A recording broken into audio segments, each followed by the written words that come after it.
Chicago police are trying to figure out who shot 6 people outside a funeral this afternoon. It happened on the city's south side as services were wrapping up for a rapper and people were going to their cars. Those neighbors reported hearing dozens of gunshots. You know, you was involved in the shooting. You survived. God is good. But you know, that shooting kind of went viral all around the internet. You know, were you like inside?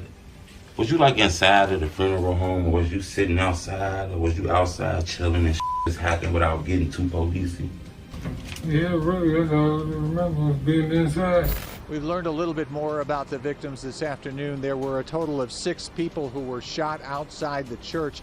It was a pandemonium, a scene of pandemonium right after that happened. Imagine being caught in the middle of a storm you can't escape. One where violence brews with every grudge and revenge is just a matter of time. That's the reality of gang feuds, where the most devastating outcome is almost always the same: death. And for Dooski the Man, his life ended like so many others caught up in this cycle on October 9th, 2018. His real name is Van Treese Christ. He was killed by earlier this month. But his story didn't end there, because his gang wasn't about to let it slide. Just 2 weeks later, on October 22nd, chaos erupted at Dooski's funeral procession. Sherry Savage says there is so much gunfire in her neighborhood, the kids at her daycare, 2 to 6 years old, already know to duck when they hear shots. In a hail of gunfire, reportedly around 40 to 50 shots, 6 people were hit in one of the deadliest retaliatory attacks in Chicago's gang history. We've learned a little bit more about the victims this afternoon. There were a total of 6 people who were shot outside the church. It was a pandemonium, a scene of pandemonium right after that happened. The city was left reeling, and the event remains a chilling reminder of how far the cycle of violence can spiral. Let's dive in. In October 2018, one of the most pivotal months in Chicago street history, the murder of a top MOB member set off one of the fastest and most talked about retaliations in recent memory. But the same month also witnessed one of Chicago's most high-profile mass shootings, with many whispers suggesting that 600 Block might have been tangled up in the chaos. Among the fallen was Dooski, or Dooski the Man, a beloved figure in the MOB camp and a notorious thorn in the side of Black Disciple affiliates. His legacy wasn't just tied to the streets, but also to his reputation as a relentless op, earning his name by repeatedly challenging and disrespecting rival crews. Out here, boy. What's wrong with y'all? Them members out here, boy. Y'all talking about what rapper you know keep a take on them every day, though? What rapper you know? Y'all. Yeah, they not out here. Not out here. Well, it's 27. Well, 757. They is not outside. One infamous moment in Dooski's history was the courthouse incident where he allegedly laid hands on Lil Duke, a known Black Disciple affiliate. Is it true Dooski slapped Dirk? Did that really happen? Facts.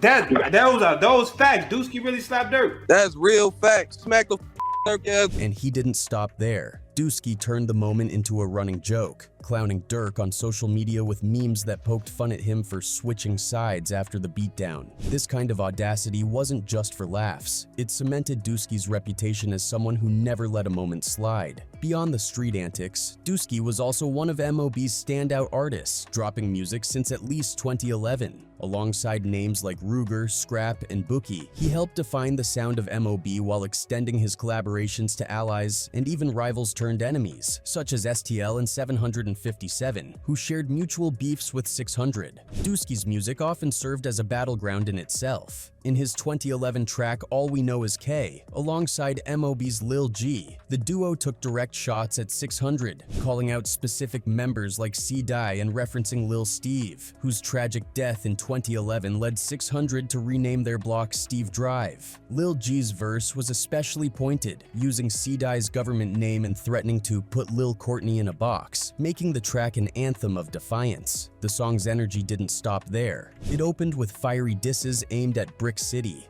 and closed with someone yelling, 600K, we can them boys, a declaration that underscored the raw tension between the two factions. The song also begins with a stern diss towards Brick City, or the Bricks, as they were also called, and ends with a clip of somebody shouting, 600K, we can boys. Dooski wasn't just about disses, though. While songs like Hate Sosa, a biting parody of Chief Keef's Love Sosa, highlighted his ability to flip his enemies' hits into sharp jabs, he also had a softer, more introspective side. Tracks like his tribute to Scrap revealed a depth of emotion rarely shown in the hyper-masculine world of street rap. In this song, Dooski poured out his heartbreak over the loss of his close friend, offering a glimpse of the pain and humanity often overshadowed by the ongoing cycle of violence. By 2018, even as some factions like 600 appeared to lay low after their alleged activities in prior years, the war on the streets was far from over. Dooski, never one to shy away from the action, continued to put himself front and center. Social media became another battleground, with Dooski frequently going live while walking through hot spots like Washington Park, Woodlawn, and the infamous 63rd Street. He and his crew, including names like FBG Duck and Wooski, seemed unbothered by the danger, taunting their rivals by making their locations public. Got this thing.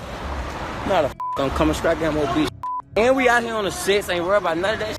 This boldness, while admired by many, also made them easy targets for those looking to settle scores. Dooski's story is a mix of talent, tragedy, and unrelenting loyalty to his crew. He was a rapper who could drop both cutting diss tracks and heartfelt tributes, but his life, and ultimately his legacy, was inextricably tied to the street conflicts that defined Chicago during this turbulent era. One day, Dooski was hanging out on Instagram Live with Wooski and a group of girls, some of whom were allegedly from 600 and CDai F46, a move that was bold and reckless given the tensions between their crews. Oh, Steve's out on the shit. BD, don't play with me on Steve. Don't play with me on Steve. On Steve, don't do that. I'm Brad. On Steve, don't do that. Hey, where y'all from? Italy. Y'all from 46, Steve Drive, all type of shit. I'm so BD, KCP, No, you're not.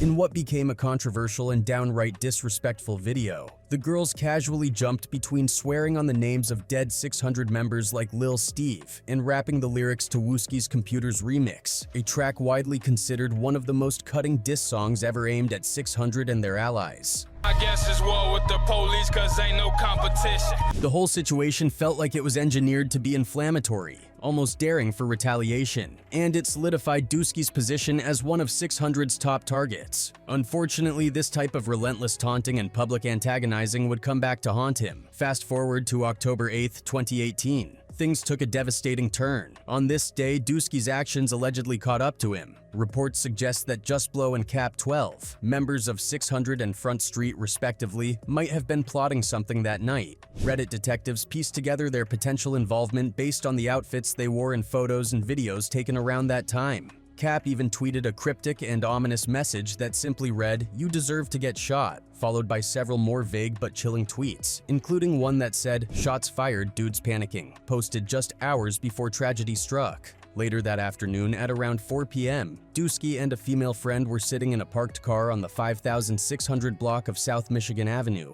right in the heart of MOB's territory. That's when another car reportedly drove by and unleashed a hail of bullets into their vehicle. Both Dooski and the woman were hit. Around 4 p.m, Dooski and a woman friend were in a parked car in the 5600 block of South Michigan Avenue, the heart of MOB's territory, when a car reportedly drove past them, opening fire, shooting at the car multiple times, and hitting both occupants. While she survived with a gunshot wound to her ankle, Dooski wasn't as lucky. He was found lying unresponsive on the sidewalk, blood pooling around him with fatal wounds to his head and chest. He was pronounced dead shortly afterward, leaving his crew and fans in shock. Online theories about who was responsible started swirling almost immediately, with many pointing fingers at Cap. One reason for the suspicion was that Cap had allegedly joined an Instagram Live featuring MOB Lil Sean and Dooski just 15 minutes before the shooting. This has led many to believe he might have dropped the location, setting Dooski up for the ambush. Following his death, members of 600 wasted no time dissing Dooski. Memo, one of 600's most vocal members, gleefully celebrated the news, posting about smoking a new op in reference to Dooski. He even took it further by trolling on social media, posting videos of himself singing along to Dooski's own music, a twisted form of mockery. Cap joined in as well, with a bizarre tweet saying, "Smoking Dooski cause I know him."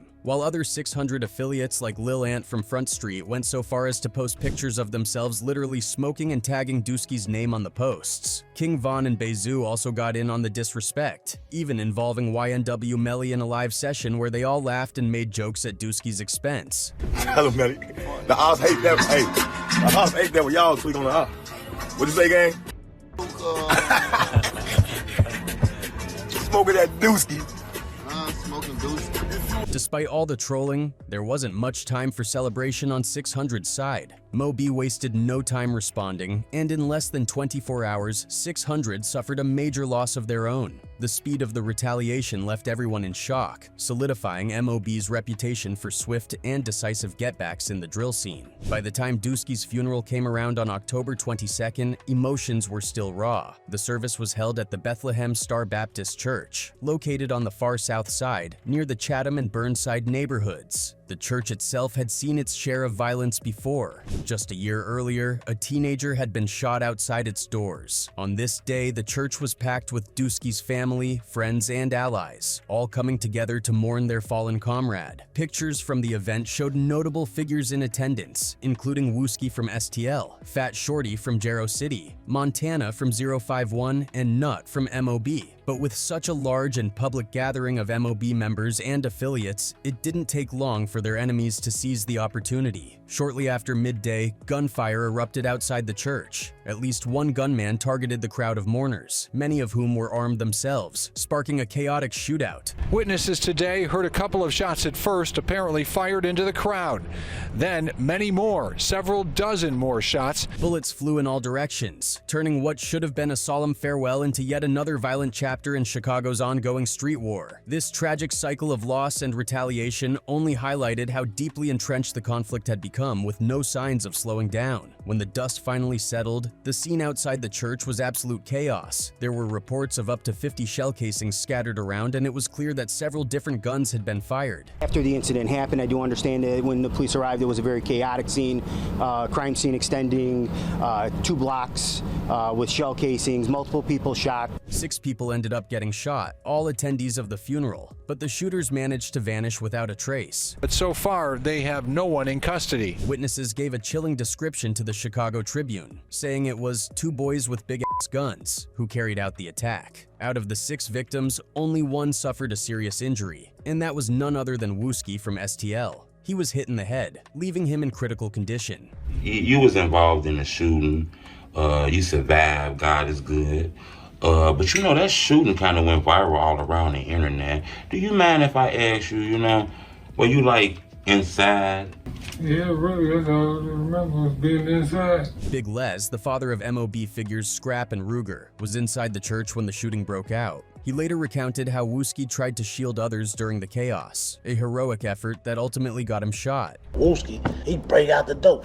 Wooski break out, man, what the you know what I'm saying? He go out there, man, and we all on the inside. And Wooski go out there, man, they say he was goddamn it, man, he was doing his thing out there, you feel me? Like Wooski was going crazy. I heard he had to take something from somebody else and do it. You know what I'm saying? Because somebody froze up. But they say Wooski went crazy, you feel me?